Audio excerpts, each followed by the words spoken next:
all the topics that really are out there that are worthy of the time and attention of a documentary, why one about alcohol?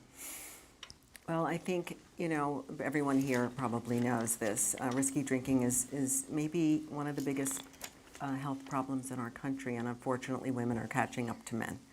We felt the need to talk about this openly and understand this sort of wide spectrum between no problem and alcoholism.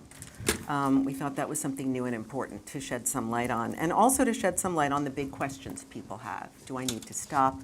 And can I moderate? Dr. Koo, two-pronged question for you. When you think of partnerships, you may think of Fred and Ginger. You don't necessarily think of HBO and the National Institutes of Alcohol Abuse and Alcoholism. Why did you agree to do this with HBO? Well, I think all the issues that Ellen raised are big issues for us in society. Alcohol is a bigger cost to society than all the rest of the drugs combined. And the cost to our healthcare system is enormous.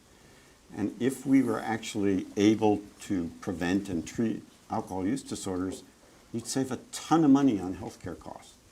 I don't know whether you realize it, but half of liver disease in this country is caused by alcohol.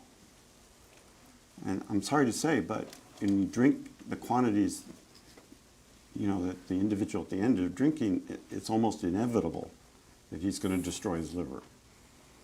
And we're seeing this shift in liver disease to young people. We had surgeons at Hopkins who were doing a liver transplant in an under 30-year-old. So, I can't emphasize enough how serious it is. And the other piece that Ellen mentioned that I think is really critical is the stigma issue. We think it's a brain disorder. I have to tell you, I know it's a brain disorder. I've looked at the brains, all right?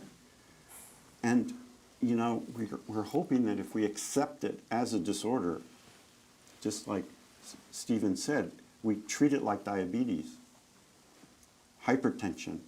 You don't treat somebody for a 28-day detox for hypertension and then turn them loose.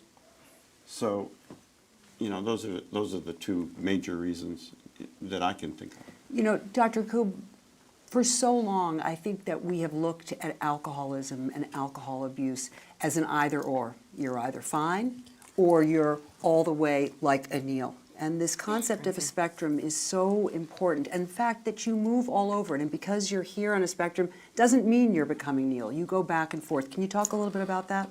There are some individuals, the rest of my colleagues can talk to this a little bit, but there's some individuals that actually stop smoking on their own. Or like Mark Twain said, it's easy to stop smoking. I've done it 100 times. But, there are individuals who stop drinking on their own, but there are other individuals who do very well in Alcoholics Anonymous, and there are other individuals who do well in intermediate steps. But the earlier you start, the worse the problem. And the other piece that we emphasize a lot at the Alcohol Institute is underage drinking, because if you start binge drinking at 12 years old, you have a 4-fold, 5-fold higher likelihood of an alcohol use disorder later in life. And we already have data that shows that frontal cortex I was talking about gets affected more in adolescence because it's still growing. Any of you who raised a teenager know what I'm talking about. The frontal cortex doesn't fully develop until the age of 25. Right? I thought it was like 50. And then it starts going down. Yeah, right, exactly. Okay, I want to let everybody have an opportunity to ask these incredible experts some questions. I obviously could go on and ask questions, but yes. My question is, alcohol is pervasive in our whole society, and to all of you who are dealing with it, the medical and the psychological side, my question is, it's part of our entire culture. There's a bar on every block, and to what extent is the rest of society culpable in, enabling this? For whatever reason, alcohol is sort of given a pass from a public health perspective. I think we went after alcohol about 100 years ago with Prohibition, and if you were to go after any drug, that would be the one drug to do that. But that led to the rise of Al Capone and the mafia, and it led, and it was a small group of people. It was about, less than 10% of the population. There was a temperance movement, And the rest of the United States said, we want to be able to use alcohol. And that led to the repeal, it was a constitutional amendment. And really from that point on, there really has not been a public health campaign against alcohol in any way, other than maybe Mothers Against Drunk Driving. People used to not know that tobacco was a problem. Everyone knows tobacco is a problem now. You go to the movies and you can, you're bombarded with these images of tobacco being bad. And alcohol, you wouldn't know it. You go to college and you think the culture there is to drink. When people think of alcohol, they don't think of something bad. When people think of crack cocaine, they know it's bad. So it's so pervasive in our culture, and it's so normative, and it's kind of the worst drug of them all, hidden in plain sight. So it's really going to take a big effort. And doctors aren't trained in addiction. We have all these great treatments, but they just sort of remain on the treatment shelves unused. Carrie Wilkins is the co-founder and the clinical director of the Center for Motivation and Change here in New York. Carrie, do you have anything you want to add to that? Yeah, I think it's a great comment, and I think it's part of what contributes to making change so hard. There's a lot of substances that you can avoid if you decide you don't want to use them.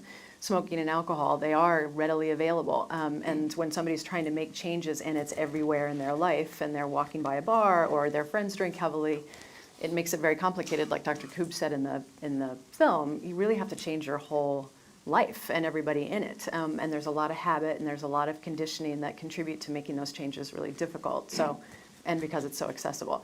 And I also think we went to a couple public health departments and we're talking to the young adults about just how normalized it is, and the heavy drinking is normalized. You've got Girls Gone Wild and you've got people posting all these great pictures, so they paint this picture of this is great. And they're not talking about what's actually happening the next day when they're feeling horrible and, like I said in the film, they're breaking up with their boyfriends and they feel bad about themselves. So I think the more we can get college kids and peers to actually say, hey, I'm worried about you, or, let's try this instead of that. And I think this film has the potential to really help people try to talk about this, because that's the other thing that we really notice is people watch the film and they're like, I know somebody like that.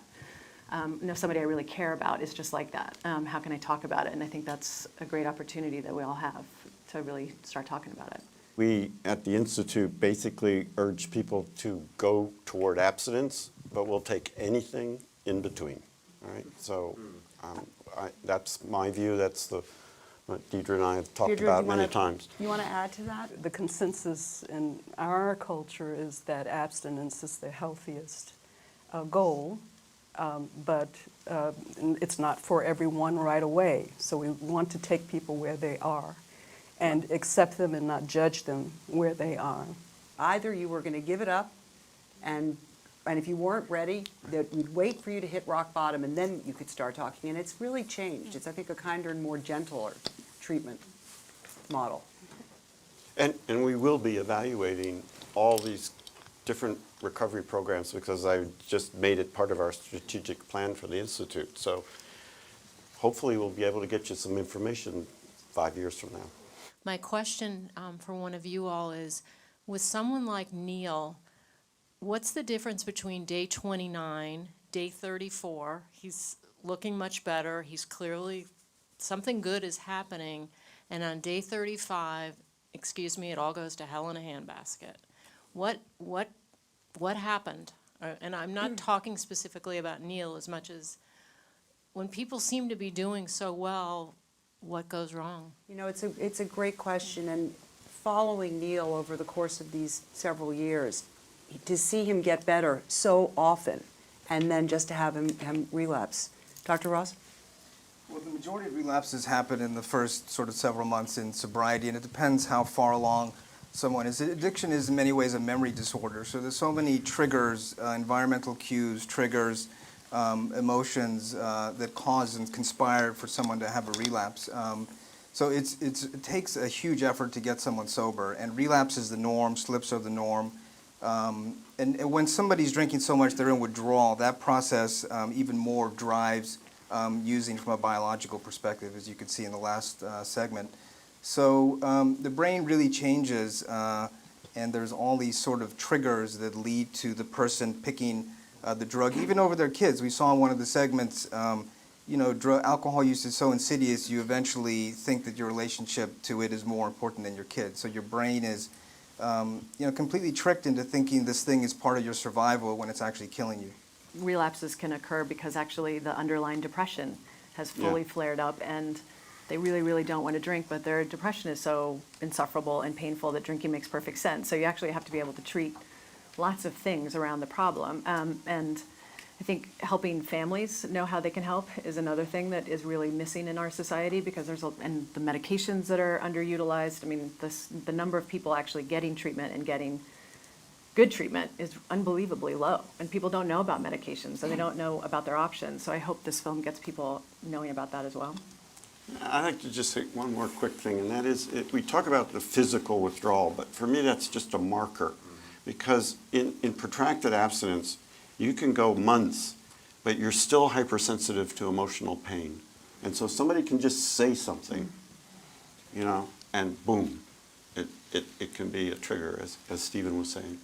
I think one thing that wasn't really addressed in the film is the cost of treatment, and the fact that many people don't have access to treatment, and it's prohibitive, and particularly private treatment. And I'm just wondering, in terms of how we address this as a public health issue, It's a great point. if you all would talk about that a little. Addiction is the worst medicine, the worst disorder to have in all of medicine. Insurance companies don't pay for rehabs. There is a parity law that is really not being followed, and the Affordable Care Act has been trying to force insurers to pay for addiction treatment the way they would for other medical disorders, but they aren't. And if you have a lot of money, it's bizarre. You can go to these fancy rehabs, pay $50,000, $60,000, and really you mostly only get 12-step. A lot of them won't even give you the pharmacotherapy. So even when you're spending a lot of money, you're not getting good treatment. And there's very few places that actually provide good treatment. And so we have a big problem. We have a treatment system that doesn't really exist in any robust way, and we really have to build on that. It's going to take a long time. You talked about the rates of alcoholism and addiction going up in women. And I'm wondering, I hate to ask this question, is there an increase in fetal alcohol syndrome? That's one question, and which I hope the answer is no. And do we know what implications this has for reproductive health and genetics? The answer is the jury is out. We're obviously very concerned. We do have a large epidemiological study in the field now that is looking specifically at that, rates of fetal alcohol spectrum disorder. We're hopeful. The early evidence is concerning, obviously. But You know, yes. that data will be out this spring, but the rates are, for the spectrum disorder, are close to those of autism. Yes, so to go up there. Hi. Dr. Tatarsky. Yeah, I'm Andrew Tatarski. Everybody, Dr. Andrew Tatarsky, who was enormously helpful to us in this process. Yeah, so I think you did a wonderful job portraying, you know, the diversity within the problem drinking population. You talked really compellingly about the brain aspects and the social aspects, but what I didn't hear so much, although it's sort of certainly, you know, represented in the stories, is the psychological dimension, the meaning that that alcohol has in people's lives, the function, the role of trauma, and the importance of psychotherapy. You know, you allude to cognitive behavioral therapy, but so that's one thing that I'd love to hear you speak to. Secondly, of the 80 million Americans with significant alcohol, most of whom are in the mild and moderate, you know, and binge levels, how realistic is it to really promote abstinence, and even how necessary is it for the majority of people in those earlier stages of the substance use disorder or alcohol use disorder? It's complicated. It really is. And every single when I watch those clips, I can see the function of the alcohol use in every single one of them, whether it's I'm coping with a breakup, or I'm coping with loneliness, I'm overwhelmed, I don't know how to say no in the context of my friends. I mean, there's multiple things that are acting as the function, you know, and that's part of where treatment can really help, is be able to say, okay, you're using alcohol for this purpose, and it started out probably working really well. I mean, that people don't drink because they're crazy, they drink because it works in some way.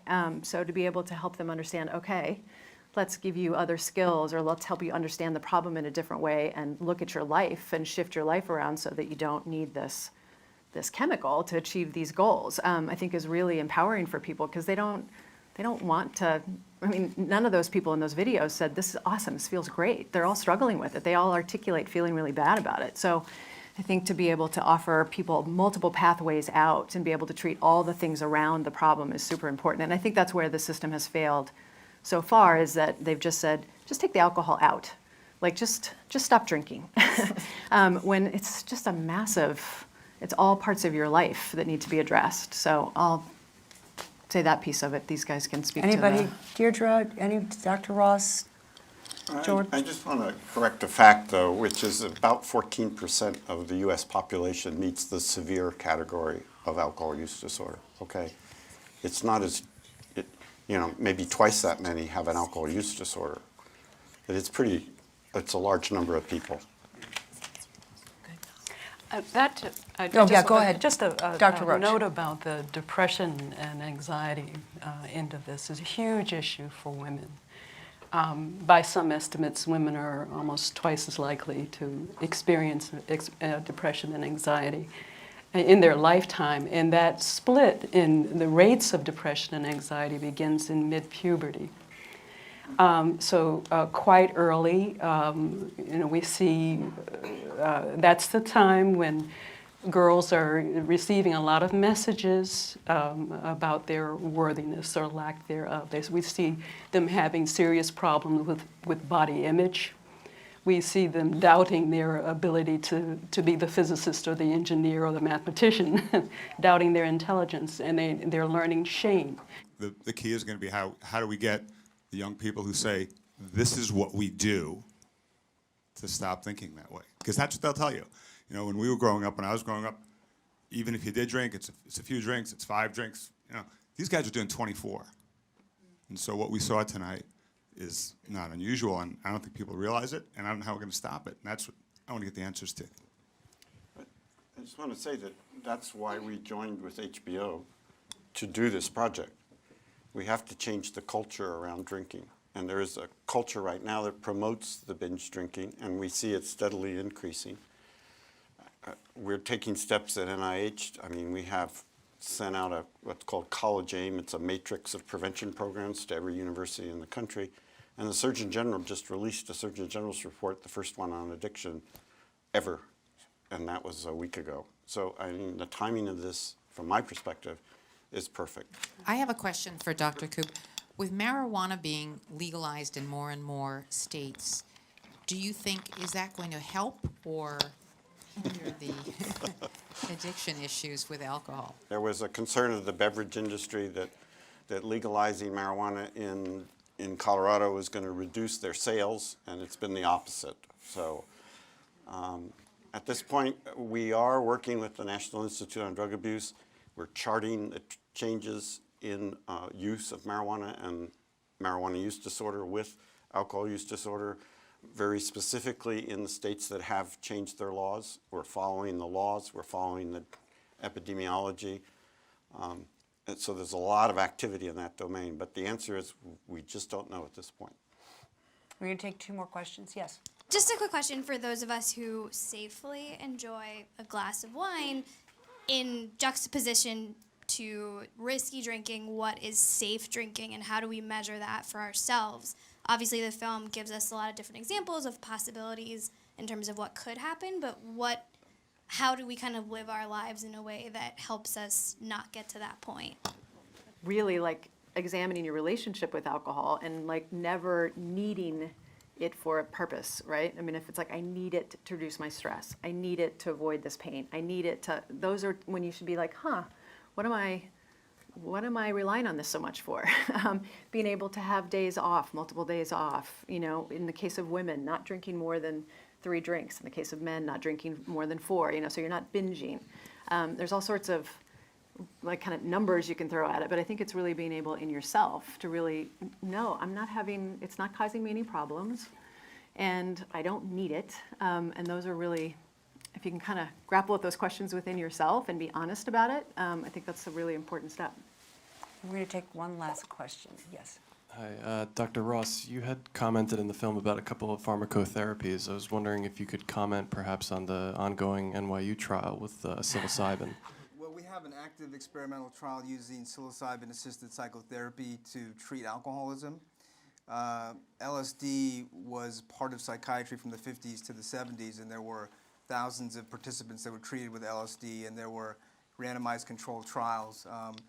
But psychedelics were banned in 1970, but there's been a reemergence of research in the last decade or so. And there's a couple groups in the US that are studying psilocybin for addiction. We're doing it for alcoholism at NYU. Johns Hopkins is studying psilocybin psychotherapy for tobacco addiction, University of Alabama for cocaine addiction. So, but that's a very experimental treatment. We don't know if it works. We have very good medications we know that work. There are 3 FDA-approved ones, and there's a whole bunch of other ones, and we're not using them at all. Before we start giving alcoholics really experimental treatments, there's so many standard biological treatments, psychotherapies that we can do, and we really need to improve doing all that first. And more information on the film, you can find it on HBO.com to learn more about that. I want to thank all of our amazing experts so much for your time.